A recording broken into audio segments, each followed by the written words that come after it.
Hey everyone, it's not every day I make a video this quickly about something as soon as I hear about it, but I just heard about Obama's criticism of the defund the police slogan, as he put it. So first off, before I read I'm gonna say it's the transcript of the interview, of the Snapchat interview. I'm gonna read the transcript, I'm not gonna watch the video. I believe that it's important for everyone to be open to criticism because I agree that getting an audience is important because it's about gaining support and momentum. That's what any movement is about. Whereas I don't typically agree with any kind of respectability politics because the people who will politely call themselves disagreeing with us aren't respectable. And that's, of course, that's how I feel about it. Somebody else will feel differently, but you see this bed in the back here? That's what this means to me.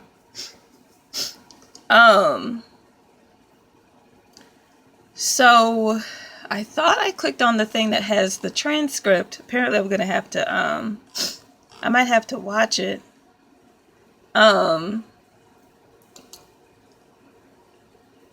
But the point is what I've gathered from everything that's been said on Twitter and how I know Obama himself to talk is, well, first things first, right? Everybody gets to say what they want to say because this is the United States of America where we have freedom of speech. There's criticisms, there's construction, there's a lot to go around.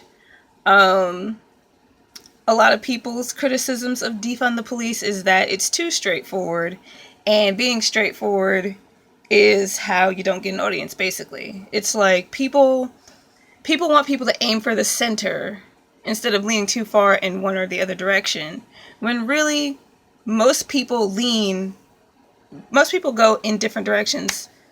Trying to aim for the center means you miss this. And there doesn't, for me, for my personal perspective, is that there doesn't need to be any confusion in what's going on and trying to aim here. Everybody needs to know where they're at because this isn't, people's lives shouldn't be something that we get to disagree on. We've spent decades and centuries doing that. This is why we pay taxes and we don't have universal health care.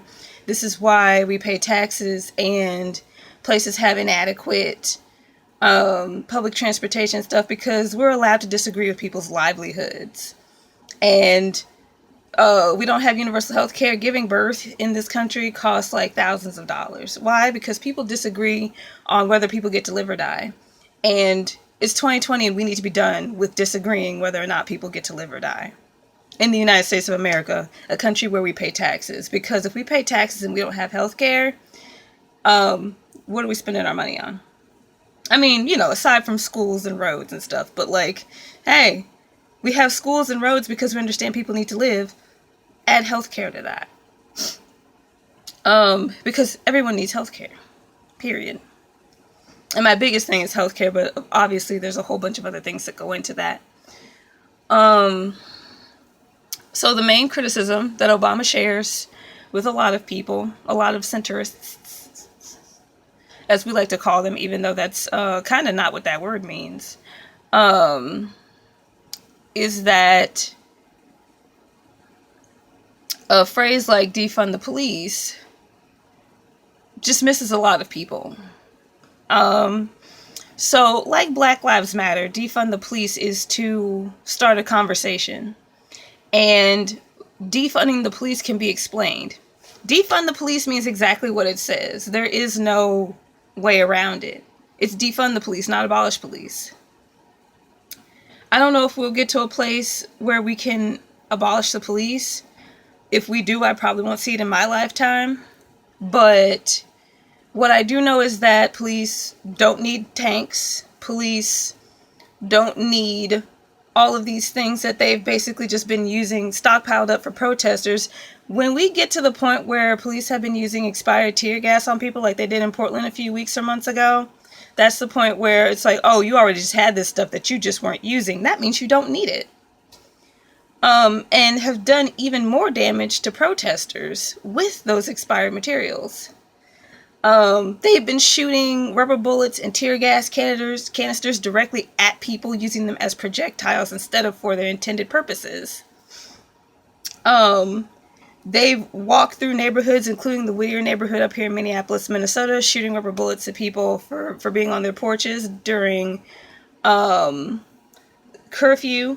Curfews are also unconstitutional, by the way.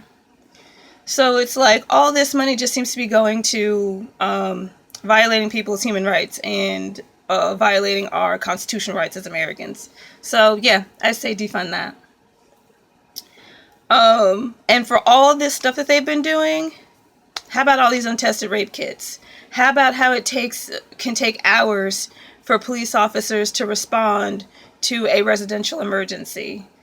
How about one of many people who the police have refused giving rides to in the middle of the night after being stranded, after the buses have stopped running because the money goes to the police instead of to public transportation to have 24-hour transportation. And even though, like, thankfully there were 2 police officers, one of them agreed to it, but the other police officer was initially like, no. And if it had just been up to that white male police officer, I would have just been stranded in downtown Minneapolis. So for all of these things that they aren't doing for the community, for all of the children that don't get Amber Alerts like they did down there in that little boy in Louisiana, for all of the people who get left stranded, because I know I'm not the first person who's been told no for a ride where I pay my taxes for. Where in there is where we're getting what we're supposed to be paying for, because it's not just about the murdered Black, Indigenous, disabled, unarmed, poor people.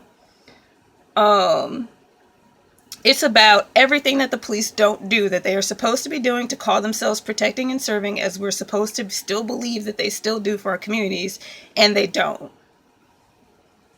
It's about all of these videos that we've seen of the police ganging up on one person. I've seen 12 police officers gang up on one person and still try to throw directions at them about get on the ground, turn over, do all this and that, while there are 12 police officers smothering one person, and then they get to say that they resisted because they didn't do anything that they told them to do, while there were like god-awful 20 police officers like on that person choking them. Defund all that. I don't want any of that. And they get all this money for all these police misconduct lawsuits, so it's like they can get away with all this stuff because they'll just pay out thousands of dollars later for all these damages. Because police misconduct also isn't just about killing unarmed people. Police misconduct can be misfiled paperwork. It can be excessive force, and that is non-lethal. And we've seen plenty of that since the protests have started, even before this. But now there's more of a spotlight on it. And now we know where all this budget is going. Most of these budgets, especially in major cities like New York, go to misconduct, non-lethal, non-fatal misconduct. And I say defunding the police would make them straighten the fuck up, because if they don't have the money for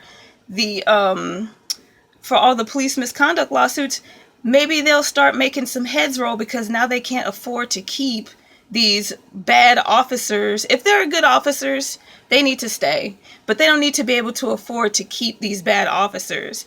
I saw a video of a protester that was hogtied and sat upside down in the back of a patrol car, and it's a video.